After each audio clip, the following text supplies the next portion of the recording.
Hi guys, happy Diwali. ఈరోజు తెలుసు కదా మూవీ చూసాను. మూవీ స్క్రిప్ట్ చాలా బాగా రాశారు అండ్ డైలాగ్స్ రైటింగ్ కూడా చాలా బాగుంది. నీరజ్ అకోనా గారు కదా director.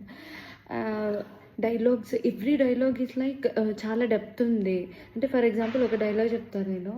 Hero Siddhu and hero వాళ్ళ ఫ్రెండ్ హర్షకి మధ్య కాన్వర్జేషన్లో హీరోయిన్ శ్రీనిధి శెట్టి కోసం మాట్లాడుకునేటప్పుడు heroine Srinidhi Shetty actually Gen Z kid role play చేసింది. లైక్ కమింగ్ టు లవ్ రిలేషన్షిప్స్లో జంజీ లైట్ తీసుకుంటారు కదా, అలాంటి కైండ్ ఆఫ్ రోల్ ప్లే చేసినప్పుడు అక్కడ ఒక కాన్వర్జేషన్ నాకు చాలా మంచిగా అనిపించింది. అంటే ఆ డైలాగ్స్ యాప్ట్గా యూజ్ చేశారు. Like first happy Valentine's day నుంచి హ్యాపీ ఫ్రెండ్షిప్ డే వరకు వచ్చింది. అది హ్యాపీ రక్షాబంధన్ కాకముందే మీ ఇద్దరి మధ్యన రిలేషన్షిప్ ఏంటో ఫైనలైజ్ చేసుకో అని చెప్తాడు హర్ష సిద్ధుకి.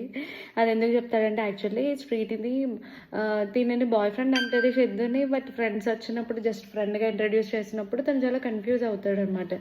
ఏంటి తిను అంటే జనరల్లీ రీసెంట్ టైమ్స్లో జెన్జీ చాలా వర్డ్స్ యూస్ చేస్తారు కదా, situationship, flirtationship, bread క్రమ్మింగ్, benching something, ఆ కైండ్ ఆఫ్ రోల్ ప్లే చేసింది తను.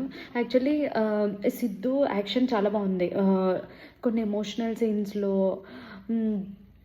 చాలా బాగా పోర్ట్రే చేశారు తన ఎమోషన్స్ అన్నిటిని. యాక్టింగ్ చాలా చాలా బాగా చేశారు.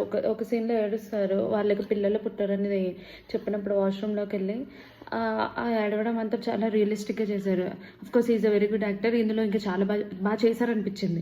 యాక్చువల్లీ ఈ మూవీలో ఎమోషన్స్ అన్నీ ఏదో తెచ్చిపెట్టినట్టు ఉండవు. జనరల్గా అరే ఇలాంటి సిచ్యువేషన్లో మనం కూడా ఇలానే ఫీల్ అవుతాం కదా అనే ఫీలింగ్ వస్తుంది ఎవ్రీ సీన్. మేబీ అది director, writer, of course hero heroine action వల్ల.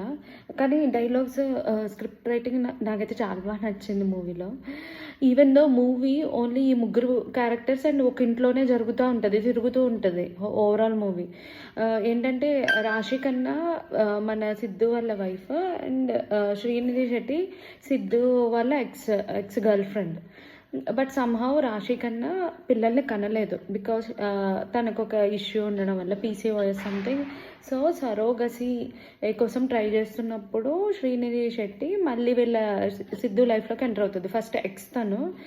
యాక్చువల్లీ సిద్ధు ఇందులో ఒక ఆర్ఫన్, అనాథ. సో తనకి పెళ్ళి, పిల్లలు, ఒక లైఫ్, ఒక ఇల్లు, క్యూట్ ఇల్లు, అదంతా తన డ్రీమ్ లైఫ్. అంటే జనరల్గా బాయ్స్కి ఉండే డ్రీమ్, ఎవ్రీ పర్సన్కి ఉండే డ్రీమ్ లైఫ్లో తన లైఫ్ని అట్లా ఊహించుకుంటారు. బట్ ఆ ఎక్స్పెక్టేషన్